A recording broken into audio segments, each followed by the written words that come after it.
Igualmente. Igualmente. Olá a todos, bem-vindos a mais um episódio do podcast Igualmente. É o 6º episódio, já cá estamos há 6 meses a ter conversas. Obrigado a todos pelos comentários, sobretudo em relação ao último episódio, positivos e negativos. A ideia é conversar sobre as coisas e chegarmos a algum ponto de evolução, todos juntos. É por isso que estamos aqui hoje mais uma vez para conversar sobre um tema muito difícil. Já vou apresentar os meus convidados, mas antes vou explicar do que estamos a falar hoje. É a maior crise humanitária do século e tem-se agravado ano após ano. A cada 2 segundos uma pessoa é forçada a deixar a sua casa devido a guerra ou perseguição ou como resultado de crises ambientais. De acordo com as estimativas da Unicef relativamente à crise migratória de refugiados e imigrantes, entre janeiro e agosto de 2020, cerca de 50 mil refugiados chegaram à Europa, sendo que 10 mil eram crianças desacompanhadas. Infelizmente, o espetáculo é que este ano a crise continua e até se acentue. Prova disso são as recentes imagens chocantes que vêm desde Ceuta. Para conversar sobre inclusão, diversidade e esperança, hoje temos muitas pessoas cá. Vamos começar pela Gisele. Gisele, olá. Olá. A Gisele é participante do projeto de empregabilidade da IKEA. A Gisele é natural do Congo, não é? Sim, Está em Portugal há 5 anos. Bem-vinda. obrigada. Olá. Olá. O que é que estás a achar de Portugal até agora? 5 anos, já dá para ter uma ideia de como é Sim. que é o país. Como é É que te bom, sentes? para mim é bom. O Portugal é muito calmo para mim. Uhum. E tem muita oportunidade aqui em Portugal. É isso que eu não tive lá no meu país. Uhum. Eh, Vamos falar um bocadinho sobre isso, sobre como é que era no teu país. uhum. Connosco também temos o Habib, que é participante do projeto de empregabilidade da IKEA, tem 33 anos, é do Iémen. Olá, Habib. Olá, boa tarde. Boa tarde, Habib. Onde é que tu estás? Estás em que IKEA? Em Lolé. Em Lolé. Bem-vindo. Bem-vindo. Obrigado pelo seu convidado. Estou muito contente com vocês. Pela esta conversa. Também para conhecer. É tudo. Muito obrigado por tudo. Muito obrigado, nós, por também conversares connosco hoje. Tu adoras Portugal, não é? Eu tenho esta sensação, estou certo? Claro, adoro Portugal muito. Como que é? Eu já adoro Portugal, ainda tive na minha terra Cristiano Ronaldo. Sim. Quando eu cheguei cá a Portugal, conheci as pessoas, conheci o país, conheci muita coisa, é maravilhosa. A comida é muita coisa, é maravilhosa. Um país como sinto como minha terra. Obrigado, Habib. Então, daqui a pouco já continuamos a falar, até porque eu quero fazer perguntas também sobre de onde vens e porque é que vieste para Portugal. Já lá vamos. Entretanto, vamos apresentar o resto dos convidados. Lélia Pontes, responsável de recursos humanos da IKEA Alfragide. A Lélia trabalha há 18 anos na IKEA. Lélia, bem-vinda. Ou melhor, tu é que deves dizer a mim bem-vindo. Bem-vindo à Obrigado. IKEA, bem-vindo. Obrigado, Lélia. 18 anos na IKEA, depois de ter sido responsável pela área de apoio ao cliente da loja de Alfragide, há 7 meses és responsável de recursos humanos de uma loja com mais de 600 colaboradores, casada, 2 filhos. A IKEA é o outro lado da tua vida, é a tua vida dupla? Eu diria que o IKEA é o complemento da minha vida. Ok. Na verdade, chegando ao IKEA há 18 anos atrás, cheguei recém-casada, portanto, os meus 2 filhos já são crianças IKEA e, portanto, eu digo que o IKEA é o complemento daquilo que é a minha vida pessoal. Portanto, e não há nada melhor que podemos fazer essa junção, quando conseguimos juntar o pessoal e o profissional, e independentemente de serem separados, continuarem a complementar-se um ao outro. É uma das muito- tónicas da IKEA, não é? É. E, entretanto, os teus filhos já devem saber montar uma estante Bill e tudo e mais alguma coisa. Sim, se até- eu sim. precisar de ajuda, não é? Na verdade, estou a desenvolvê-los também para o futuro do IKEA em Portugal. Claro. Portanto, Já começar a fazer nova geração. desenvolver algumas competências. Sim. Claro, Lélia, já voltamos a falar. E também Vítor Sartoris, disse bem? Disseste muito Do bem. Conselho Português para os Refugiados. Vítor Sartoris é mestre em Psicologia, membro da Sociedade Portuguesa de Psicologia Clínica, no Centro de Acolhimento para Refugiados do Conselho Português para os Refugiados, coordena o Gabinete de Psicologia, bem como as atividades do grupo, do projeto, aliás, Destino Integração, que visa apoiar os refugiados no seu percurso face à empregabilidade em Portugal. Já vamos falar sobre a empregabilidade, é um dos temas mais importantes, obviamente, desta conversa. Mas eu gostava, antes de mais, obrigado a todos por estarem aqui, obrigado a todos que estão a ouvir também e que estão a ver no YouTube. Olá. Este é um tema muito difícil, tem muitas nuances, mas no fundo pode ser muito simples, que é todas as pessoas merecem dignidade, acesso a segurança. Eu acho que segurança é uma palavra que é fundamental nesta conversa. Vítor, qual é o estado da situação neste momento? Portanto, em Portugal nós recebemos pessoas que são migrantes e refugiadas, mas a crise está tão má quanto estava, está pior. Como é que tu definirias este momento? Obrigado a todos pela esta oportunidade de poder estar aqui a conversar convosco. Uhum. Quer dizer, eu acho que o problema já existia. Portanto, eu lembro-me que em 2015 que houve assim uma grande crise de refugiados e o tema começou a ser cada vez mais falado até a nível da comunicação social. Eu próprio na altura, quando estava a trabalhar noutras áreas e não tinha muito conhecimento sobre refugiados, de onde é que vêm, para onde é que vão, existem refugiados em Portugal, o que é que fazem, estava muito longe disso. E a partir de 2015 comecei a investigar um bocadinho mais sobre o tema e essencialmente perceber o que é que estava a ser feito em Portugal. Uhum. Eu diria que o momento atual, infelizmente, é sempre pelas piores razões. Nós estamos a ouvir, voltar a falar sobre esta questão, a colocar estas dúvidas: como é que os refugiados estão, o que é que Portugal está a fazer. Eu diria que Portugal está a fazer o seu papel. Portugal assinou uma Convenção de Genebra em 1951, portanto há também este lado de responsabilidade enquanto país para acolher estas pessoas e neste momento, enfim, claro, não é um acolhimento, uma integração que seja perfeita, está longe disso, mas diria que nesta fase nós, enquanto Conselho Português para os Refugiados e mesmo o Alto Comissariado das Migrações, temos estado sempre em contacto de ambas as partes e estamos a fazer aquilo que é o nosso papel aqui, não é? Então temos um papel, não é? Temos um papel, sim. Convém lembrar isso a quem está a ouvir e a ver. Porque Exatamente. muitas vezes parece que achamos que não temos papel nenhum, quanto mais não seja porque fazemos parte, não sei, da humanidade. Logo aí, se calhar, começa a ser um dos principais. Sabes que eu já tive esta conversa algumas vezes na rádio. Entrevistei o Miguel Duarte, entrevistei pessoas que têm a ver com este universo, e a sensação que me dá sempre, há uma resistência tremenda ao tema. Já vamos falar depois como é que é sentir que pode haver resistência, mas porquê que vocês acham, Vítor, que há tanta resistência? Tem a ver com medo de perder lugares? Tem a ver com medo de... porquê que temos tanto medo do outro? Que vem numa situação de absoluta necessidade, não é? Sim. Olha, quer dizer, é a minha perspectiva, eu acho que em termos de opinião global em relação às pessoas virem ou não para Portugal, eu acho que há uma perspectiva positiva, ou seja, a grande maioria das pessoas não tem qualquer tipo de problema em acolher refugiados, em integrar refugiados no mercado de trabalho, etc. Eu acho sinceramente aquilo que, e falo por mim também de experiência, quer dizer, nós temos muito pouco contacto com esta população. Portanto, aliás, ainda hoje vinha de uma ação de sensibilização numa escola secundária em Lisboa e eu vejo a cara das pessoas, quer dizer, quando começas a falar de refugiados, ok, vê as notícias, não é?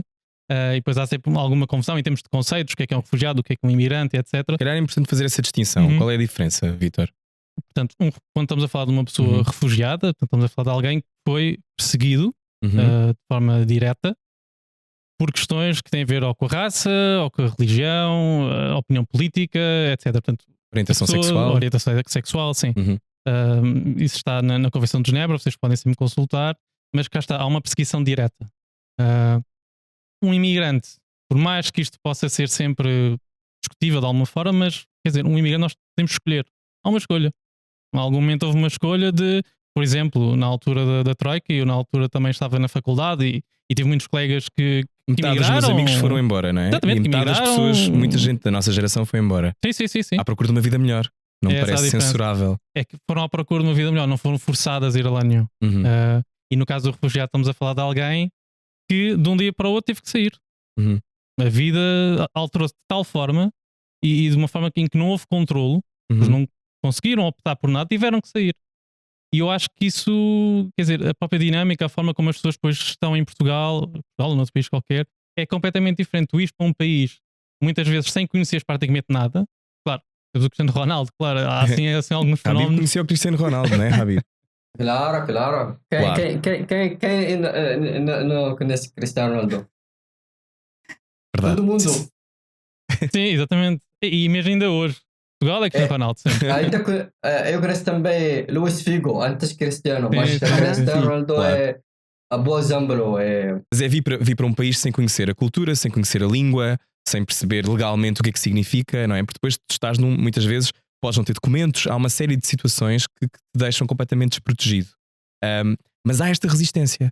Há imagens de crianças em botes de meses e isto não sensibiliza, assusta. E isso é o que a mim muitas vezes me preocupa, porque são pessoas como nós, não é? A Gisela é uma pessoa como nós, está aqui à nossa frente e passou por coisas muito difíceis, que eu sei. Portanto, Porquê que é tão difícil termos essa empatia? Achas que tem a ver com falta de conhecimento das histórias? É isso? Acho que tem a ver com a falta de conhecimento. Muitas das pessoas também estão um bocadinho no seu mundo, e portanto é muito fácil.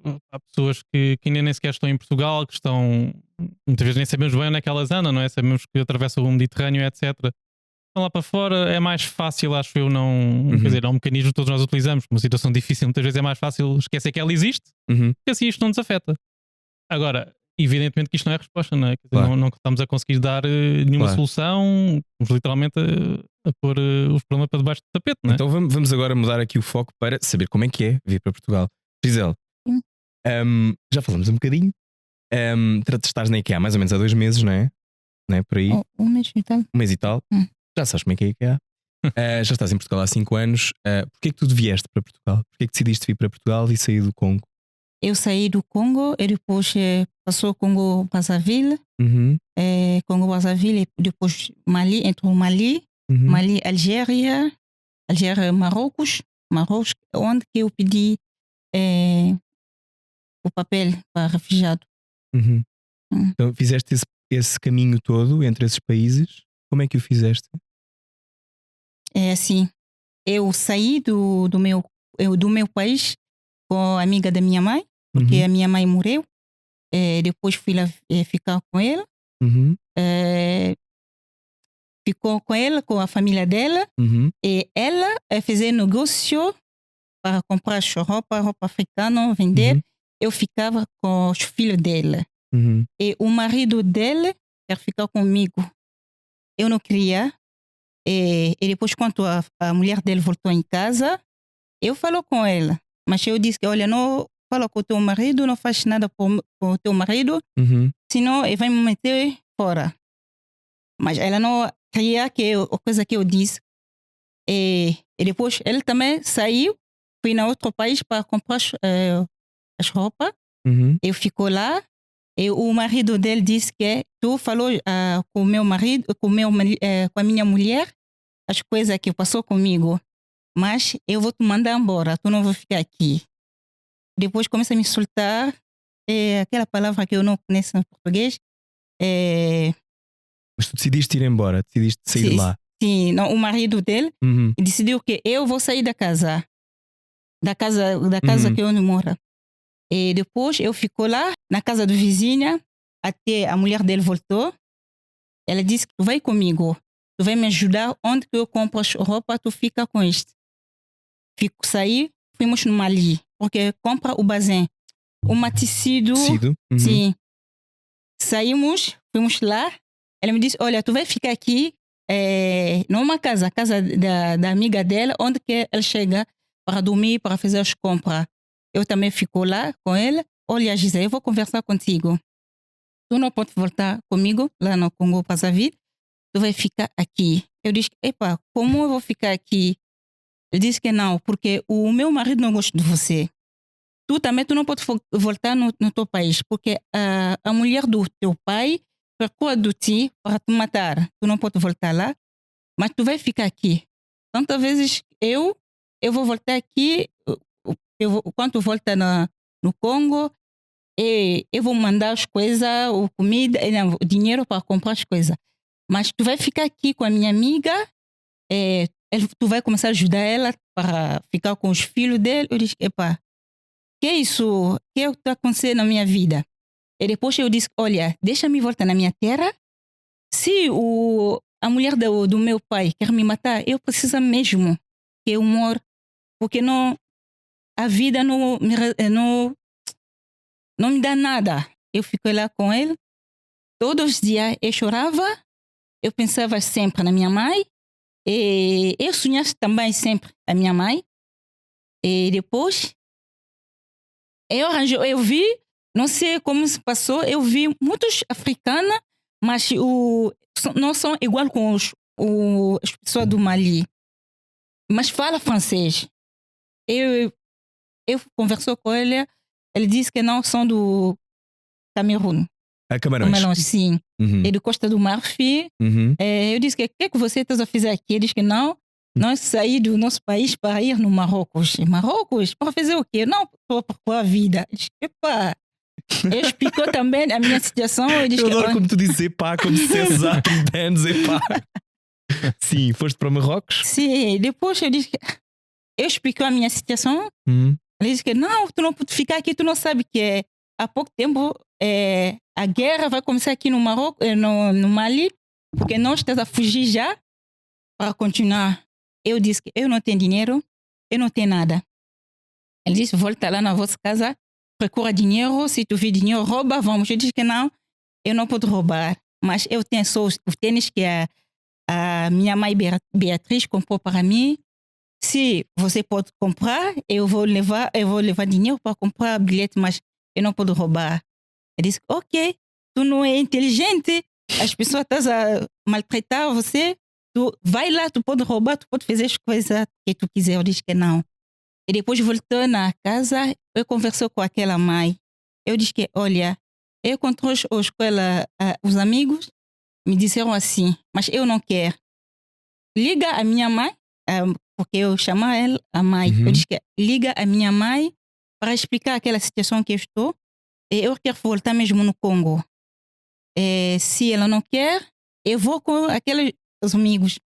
Disse que ok. Ela me disse que ela ligou, depois de 2 dias, ela disse que ela ligou, mas ela não ligou.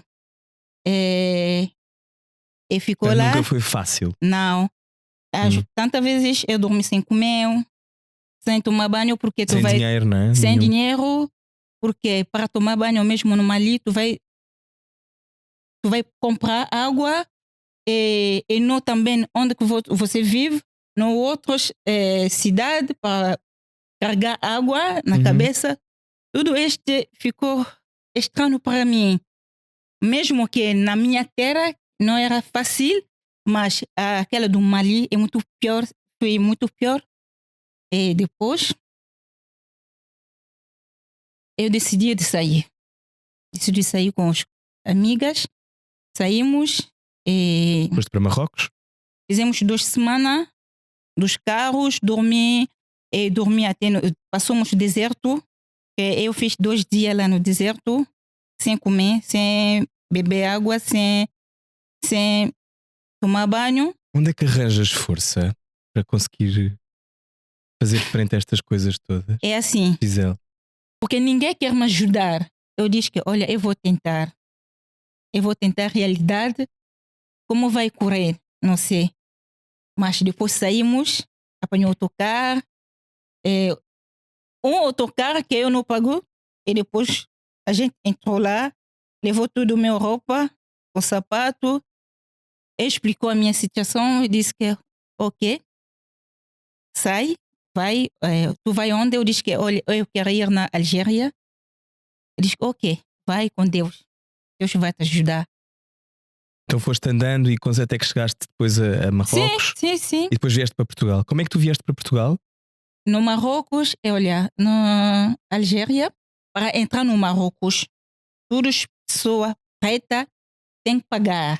Tem as pessoas lá da África, do outros países, porque para mim eu não vi as pessoas do Congo, mas encontrou do Camerun, Costa do Marfim, Senegal, com as pessoas ficou lá há muitos tempo. Se encontrou as pessoas que entram novo, Uhum. tem que pagar dinheiro para passar Para a fronteira. fronteira, sim. Uhum. Mas tu vai sozinha, porque tu vai passar naquele território, paga dinheiro. É multa. E tu pagaste?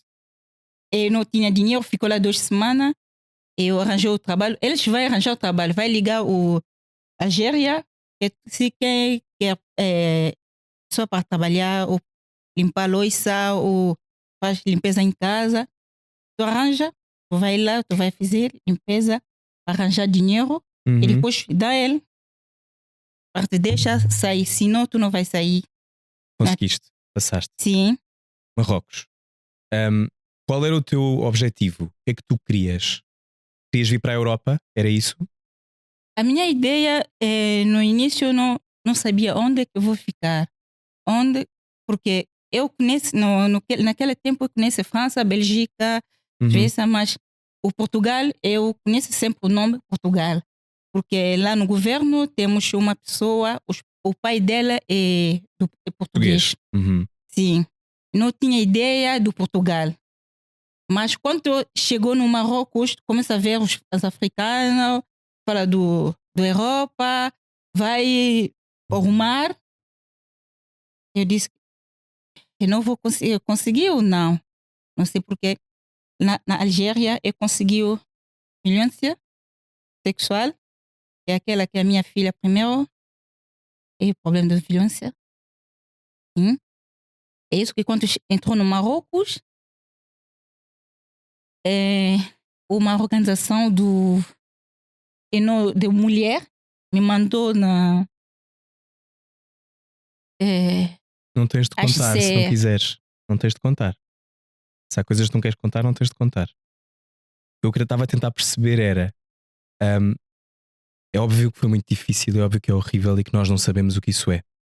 E és uma corajosa e obrigado por estares aqui a contar a tua história. O que eu estava a querer tentar perceber era entrar em Portugal foi difícil e o que é que sentes estando cá? Não, para entrar no Portugal, do Marrocos, e aqui no Portugal, foi fácil para mim. Tinhas os papéis, não é? Sim, sim. Uhum. Vieste de avião ou vieste. Sim, de avião, Não vieste de um barco nem nada? não. Porque aquele programa de reinstalação, Uhum. os Estados Unidos manda dinheiro e nós vamos arranjar mala, Uhum. já comprou o bilhete, tudo. E aqui também em Portugal, serviço jesuíta, Sim. JRS, Uhum. já organizou as casas, onde que nós vamos Uhum. ficar. E, E o que é que sentiste quando aterraste em Portugal? Qual foi a sensação? olha, naquele dia que eu saí do Portugal e do Marrocos, Uhum. eu disse adeus. Eu chorou tantas vezes lá no aeroporto Uhum. com a minha filha. Eu disse a ela que onde que nós vamos conseguir. Mesmo que é difícil, mas eu sei que nós vamos conseguir. Entrou aqui em Portugal. Naquele dia que eu chegou aqui em Portugal, Jesuíta arranjou uma lancha. Eu ficou muito estranho. Primeira vez da minha vida. Porque estavam a cuidar de ti, não é? Porque estavam a dar-te alguma coisa. E depois comemos. Fui mostrar as casas onde que nós vamos dormir.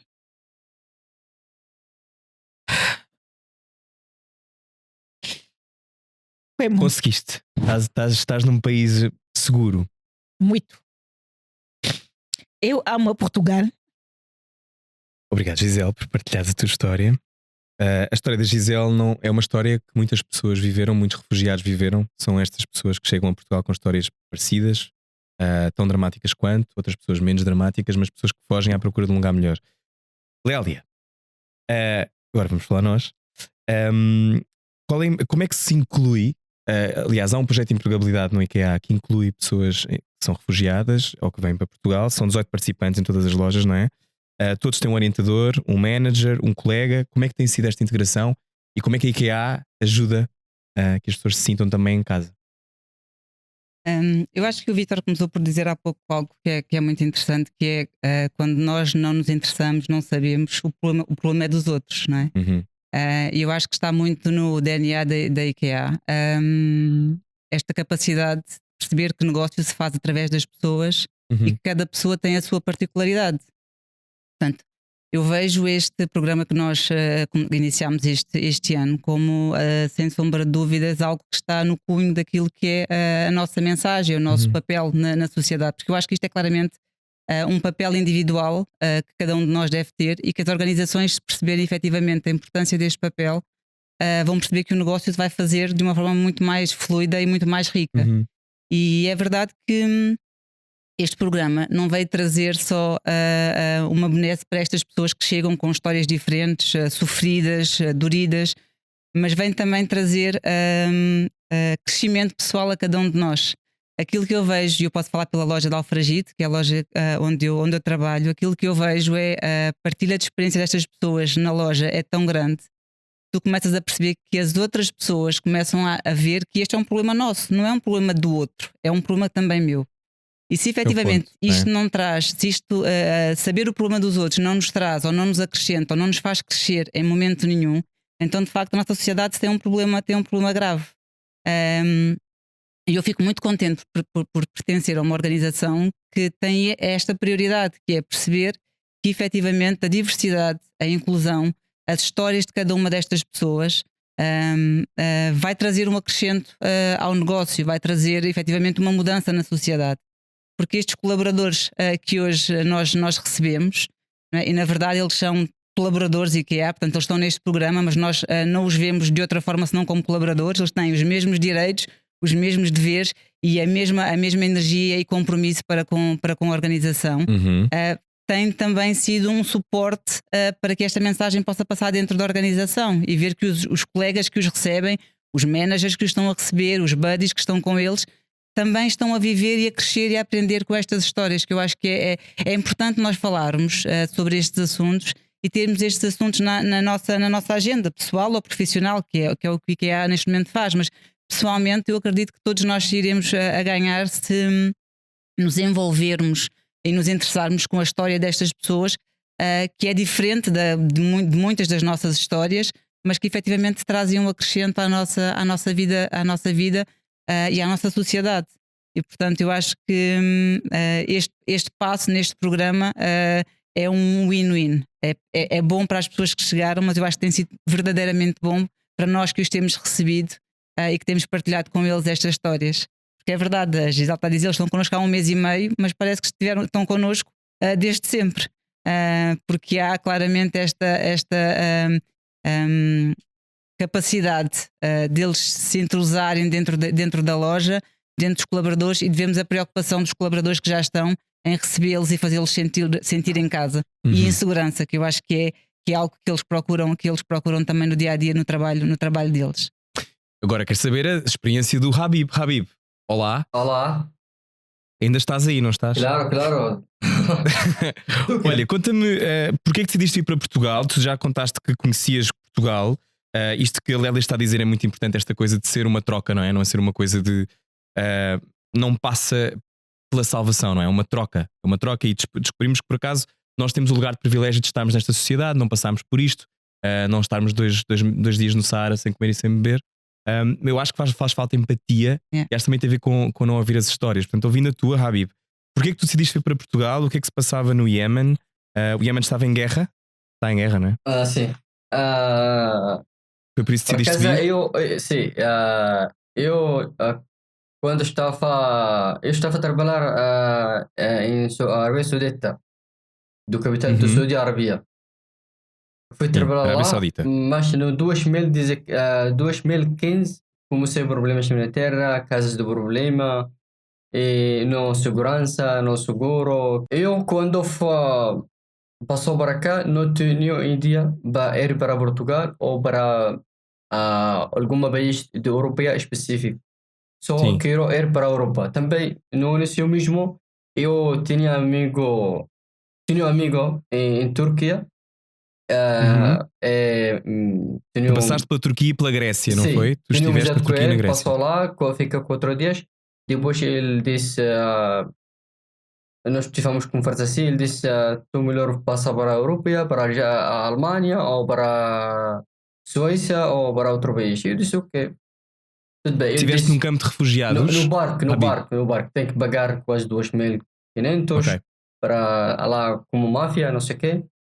Eu fui pelo barco para a Grécia, ficava 3 dias primeiro numa ilha até a fronteira com a Turquia, 3 dias, não, 4 dias.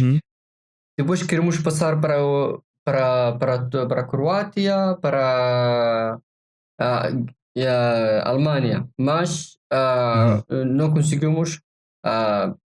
Eles mandaram-nos a polícia lá na Grécia e mandamos-nos atrás para voltar para Athena, a capital do Grécia mesmo.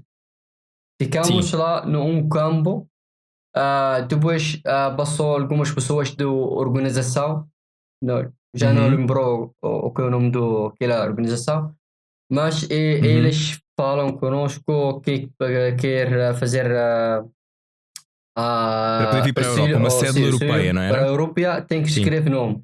Eu escrevi meu nome completo, formação pessoal, blá blá blá.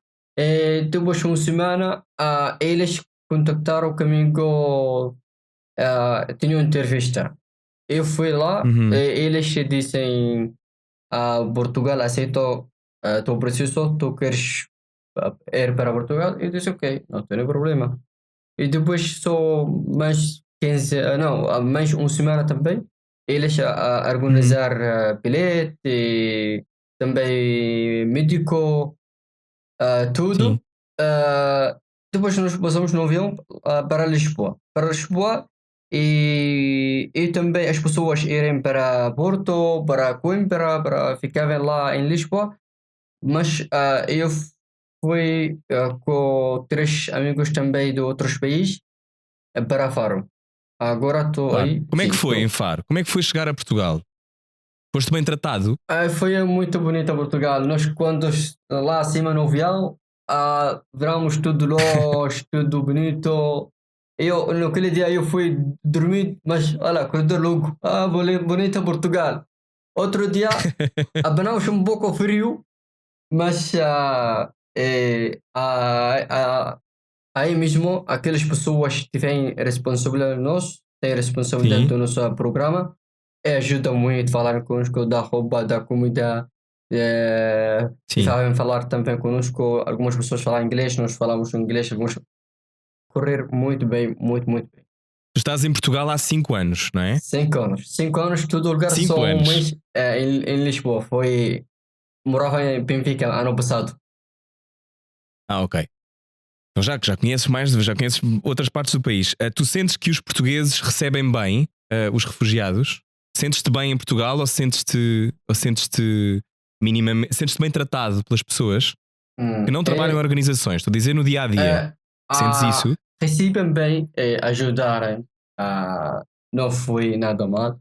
Olha, e Habib, foi fácil. Agora vamos passar para o tema do emprego. Já estamos aqui há muito tempo a conhecer as histórias de cada um e eu acho muito importante.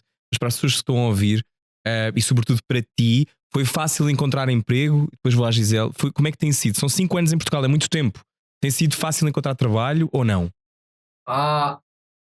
No início foi muito, muito difícil. Casa de língua, Uhum. não conheço muitos amigos, muitas pessoas, Uhum. casa ninguém conhece.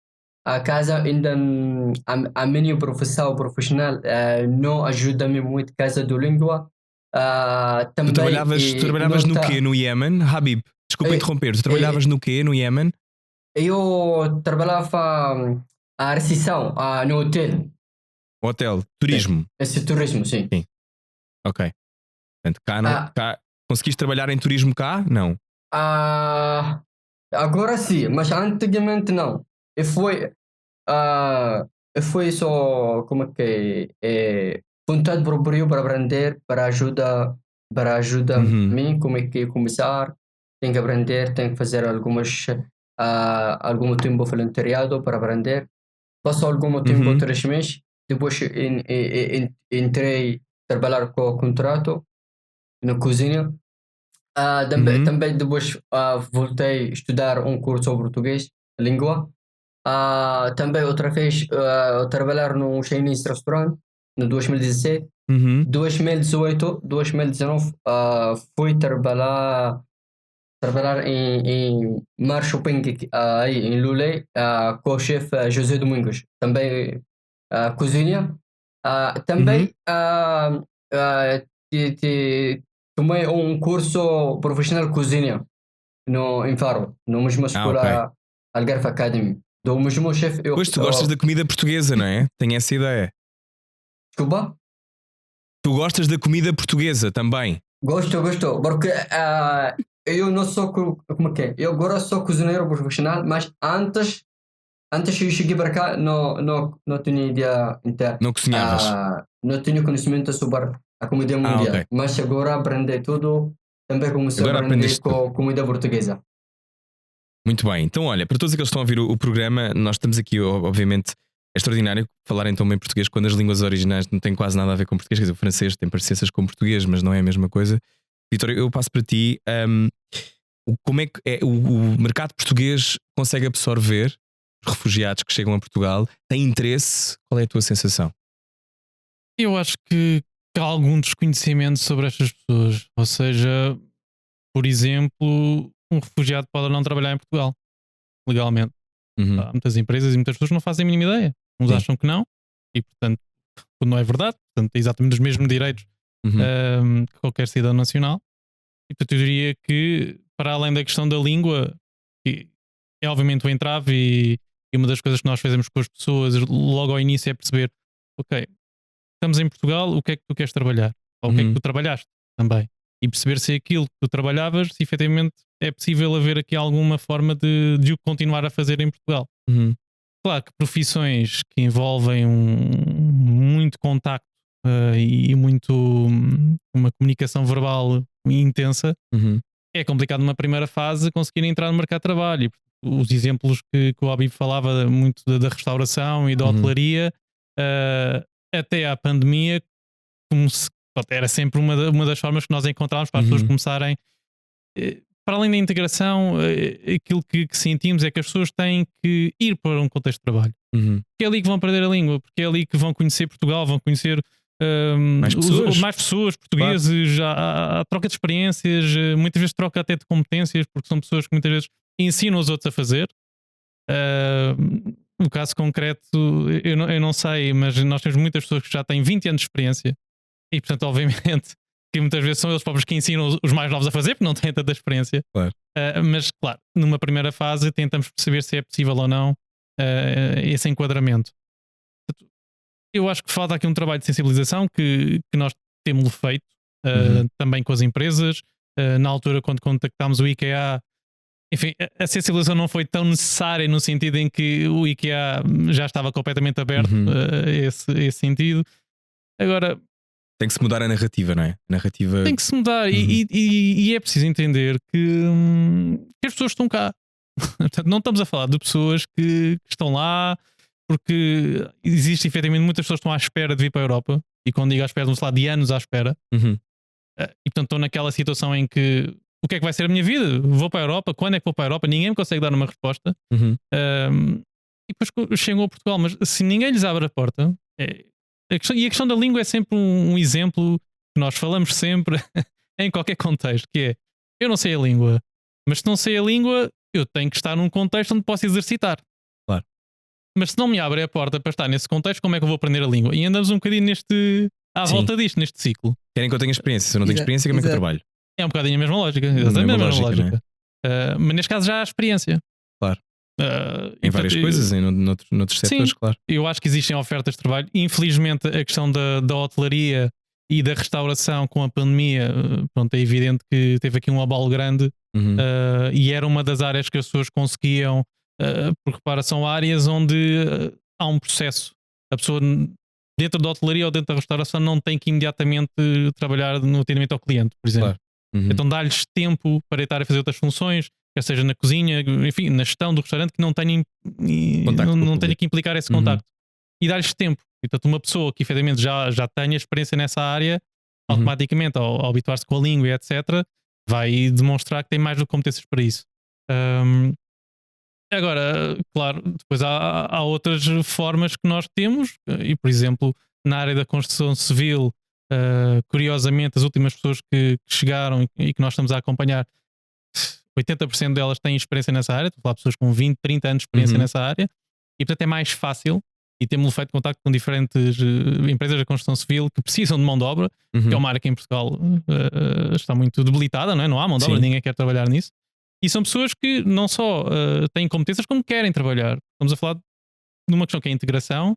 A língua é importante, a educação dos filhos é fundamental, mas sem trabalho as pessoas não têm forma de ter autonomia. Muitas destas pessoas, convém dizer que todas as pessoas, ou muitas das pessoas que vêm para Portugal, depois representam economicamente alguma coisa, não é? Porque pagam impostos, ajudam, são um motor económico do país. Aliás, Portugal talvez não seja o melhor exemplo, mas se pensarmos em Londres, Quer dizer, é uma cidade construída em cima dos imigrantes, não é? E todas as economias, como estavas a dizer, há setores da sociedade onde os locais não querem trabalhar, não é? Porque têm um problema qualquer com isso. Tal como aconteceu connosco. Claro, tal como aconteceu connosco, é importante dizer. Também para dizer isso, eu acho que muitas vezes, quando temos esta conversa, parece que há uma espécie de apagão relativamente ao que foram 60 anos de imigração de portugueses e para o país, para outros países, para o Império na altura. Ou seja, faz muita confusão esta falta de empatia. E por isso é que eu perguntava qual é que para vocês acham que é o maior desafio para agitarmos a consciência. Podemos falar sobre isto, podemos contar a história da Gisele, podemos contar a história do Habib, que tem o seu filho ainda no Iémen, mas como é que podemos mudar o tom, Lélia? O desafio bate-se por onde? Porque lidas com pessoas todos os dias e que tens são 18 pessoas a colaborar com a IKEA neste registro. Eu acho que, acima de tudo, é importante que este tópico seja discutido em muitos fóruns e que não seja considerado como algo que não nos diz respeito. Portanto, eu diria que, acima da organização, pessoalmente, isto tem que ser uma bandeira para cada um de nós, não é? Portanto, aquilo que nós queremos ensinar aos nossos filhos, a forma como nós nos queremos comportar na sociedade. E temos que deixar de achar, efetivamente, que alguém vai resolver este problema. Sim, temos refugiados, mas o governo é que tem que fazer isto. Ou assim, há instituições que podem fazer isto. Todos nós, em algum momento, podemos fazer a diferença na vida de uma outra pessoa nesta situação. E é um bocadinho isto que estavas a dizer. Se não apagarmos da nossa memória aquilo que foi a história de muitos portugueses, eu acho que só por aí nós já devíamos ser pessoas empáticas com esta dificuldade. Ainda assim, é verdade que não é um tópico que todos nós levamos como algo pessoal e quase como ético e uma questão de caráter. Será que temos medo de perder alguma coisa? Acima de tudo, eu acho que claramente eu diria que esse é um dos fatores. Eu sou descendente de uma família africana que há 47 anos também viveu basicamente a mesma situação, não é? Que foi deixar as ex-colónias, ainda que portuguesas, mas é muito isto que se vive, que é quando chega alguém de novo. Sem nada, eras retornada, sendo que se calhar não eras retornada. No caso da minha família, efetivamente, não era esse o caso, mas é um bocadinho isto. Nós sentimos quase que nos estão a tirar aquilo que consideramos que é nosso por direito, quando seria muito mais fácil nós repartirmos, se calhar, com alguém que ainda tem menos que nós, não é? Quando nós vimos histórias como estas do Habib, da Gisele e do Abubakar e da Rima, não é? Que são as pessoas que estão connosco hoje, e percebemos as dificuldades que estas pessoas passaram, eu diria que muitas das nossas histórias são muito pequeninas. Sim. Perto da grandeza. E as terras não são de ninguém. Exatamente. Não é? Portanto, por acaso somos nós que estamos cá. É repartir. Podia ser ao contrário. Exatamente. Mas é mesmo por acaso. Mas é mesmo por acaso.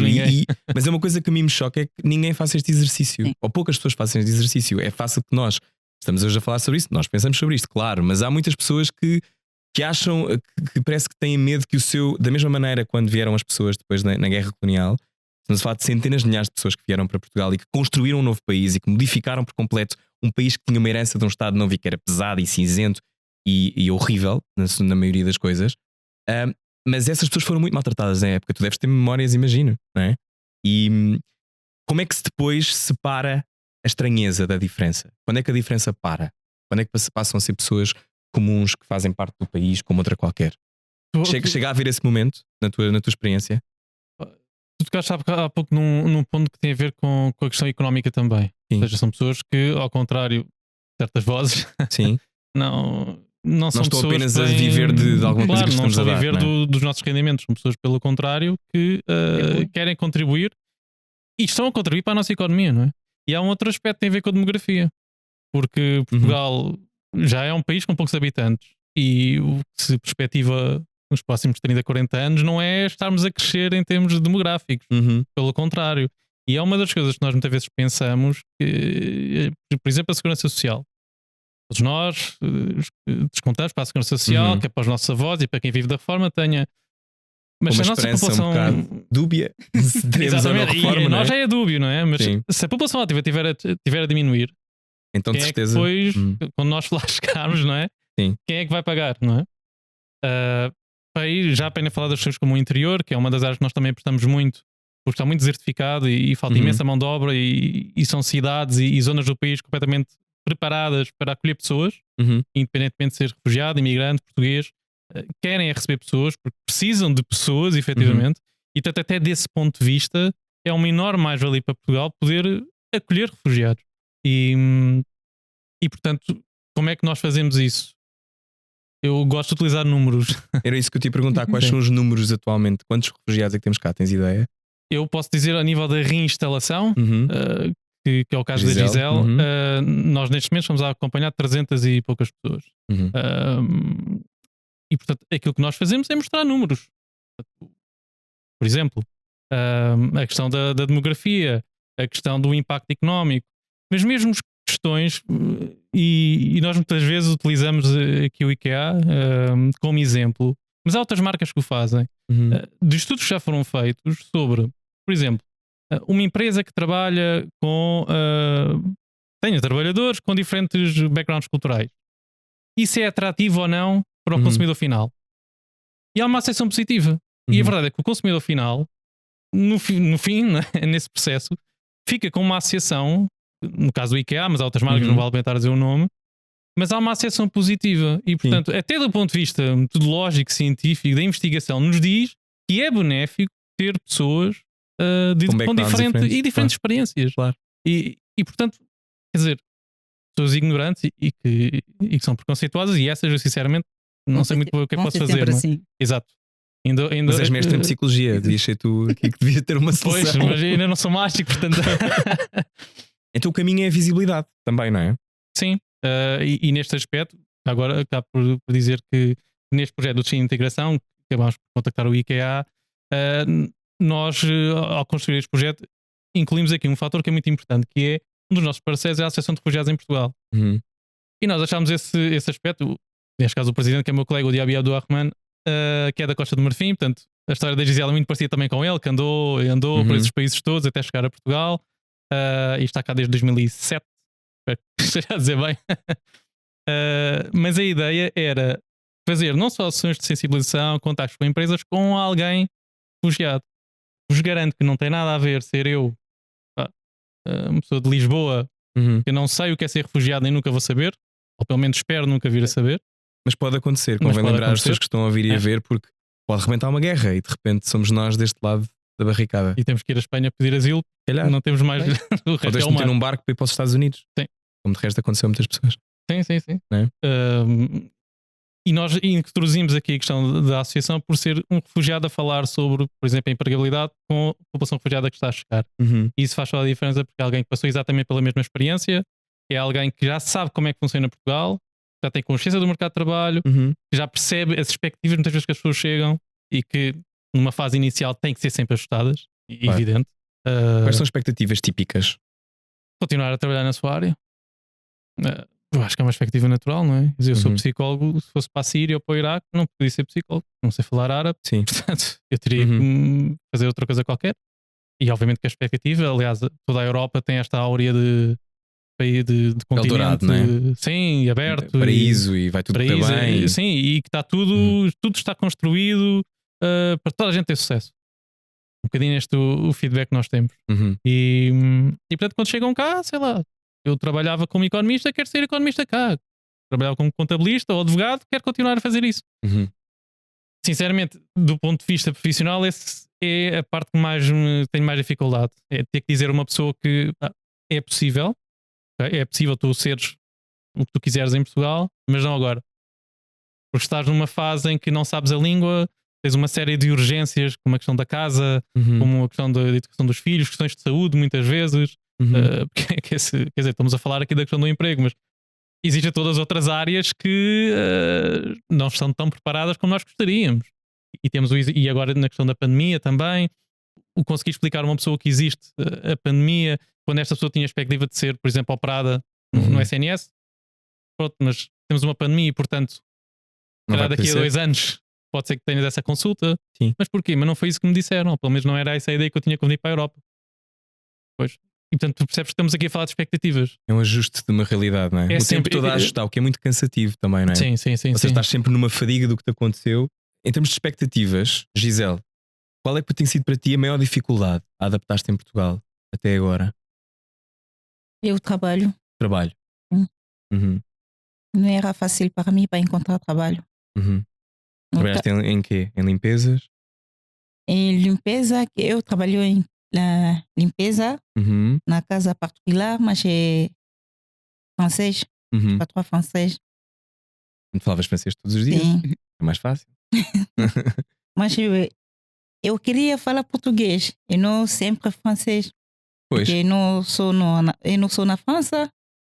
Eu quero aprender português para escrever, ler, tudo, Claro. para fazer a minha vida. Em Em português, Portugal, claro. sim. Mas eu não é Qual é a tua França. palavra preferida em português? Tens uma? Uma palavra que gostes de dizer em português? Epa, Epá, pois, claro. E tu, Habib, tens uma palavra que gostas de dizer em português? Ah. É esse. Ah, é minha mãe. Ah, é minha mãe. Quando eu trabalhar, lembrou. A minha amiga assim. Ah, é Ah, minha minha mãe. senhora. Muito bem, então olha, estamos a fechar a nossa conversa. É um tema, como eu dizia, complexo e obviamente ficaríamos aqui muito tempo a falar. Se calhar, fechando isto, quais são os desafios de todas as pessoas que estão a ver e que estão a ouvir no seu dia a dia, Vítor, que achas que nós podemos começar a tentar colmatar? Pessoas que têm empresas, pessoas que têm algum tipo de resistência, não sabem porquê. Como é que podemos desmantelar este pensamento?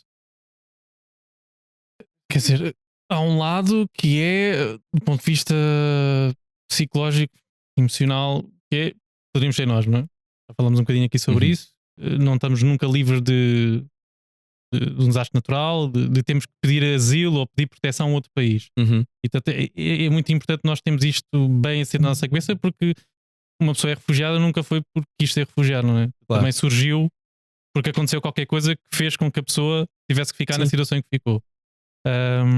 E nada dura para sempre, não é? As coisas podem mudar. Sim, e eu, quer dizer, eu acho sempre muito, muito importante, que é uma coisa que eu nunca valorizei, que é esta sensação de segurança e de paz que as pessoas Sem sentem em dúvida. Portugal. Sim. A primeira coisa que a Gisele disse, não é? Sim, sim, sim. E a Gisele não é caso único de muita coisa em Portugal pode correr mal, mas há essa questão que é, eu aqui sinto que ninguém me vai atacar, ninguém me vai fazer mal, etc. Há paz, há este sentimento de facto dos portugueses, muitas vezes até contra estes discursos que assim, parece que há aí uma imensidão de pessoas contra, muito pelo contrário. As Não pessoas são são tantas muito, assim. sim, as Uhum. pessoas são muito acolhedoras e querem de facto ajudar. As pessoas não sabem é como, mas isso é outra história. E quer dizer, esse para mim é a primeira forma, é construir esta ideia de que isto só acontece com os outros. Uhum.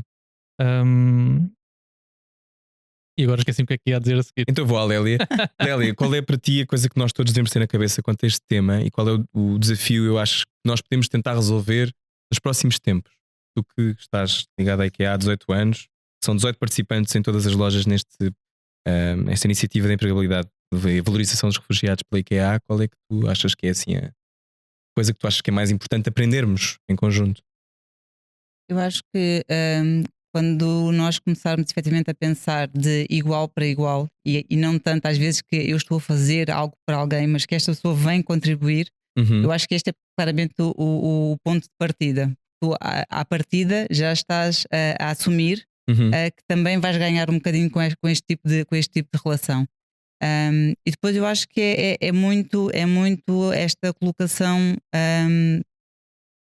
e a abrangência que a diversidade traz a qualquer fórum pessoal, organizacional, e o quanto, efetivamente, quando pensamos mais em termos organizacionais, a forma como pessoas diversas conseguem trazer muito mais ao Claro. negócio. E tu falavas há pouco desta questão de. O Vítor falava, aliás, da questão de quando chegamos ao nível dos nossos clientes, não é? Quando tu consegues na loja representar quem são efetivamente os teus clientes, portanto, eu diria que tens meio caminho andado para que este negócio seja um negócio em crescimento e um negócio sustentável. Claro. Portanto, eu acho que parte muito do tópico de que temos efetivamente que trazer este tópico, este assunto para cima da mesa e Uhum. colocá-lo como algo normal, portanto, não como algo extraordinário que estamos a fazer, que parece que às vezes temos a necessidade de falar Como é um muito, prémio, não é? Exatamente, ou seja, tornar isto como algo Isto é só natural. ser decente, não é? Exatamente, Sim. não é? Quando falamos em ética, caráter, não é? Valores, os nossos valores base é muito disto, e portanto eu acho que é cada vez mais tornarmos isto como algo recorrente e não Uhum. temos tanta necessidade de termos estes fóruns especiais para que efetivamente possamos abrir as portas Sim. Para todos fazerem para parte. todos fazerem parte de Claro. algo que, como falámos aqui, não é meu, não é teu, não é nosso, portanto, é é uma partilha. Eu acho que parte muito disto. Essa ideia de que a Terra não é nossa não tem que ser uma ideia tão revolucionária assim, não é? Esperemos que no futuro isso seja diferente. Já te lembraste que ias dizer? Já me lembrei. Então. Não, eu acho que, e para além da questão do emprego, existe em Portugal uma ideia que é as coisas são todas feitas para os portugueses.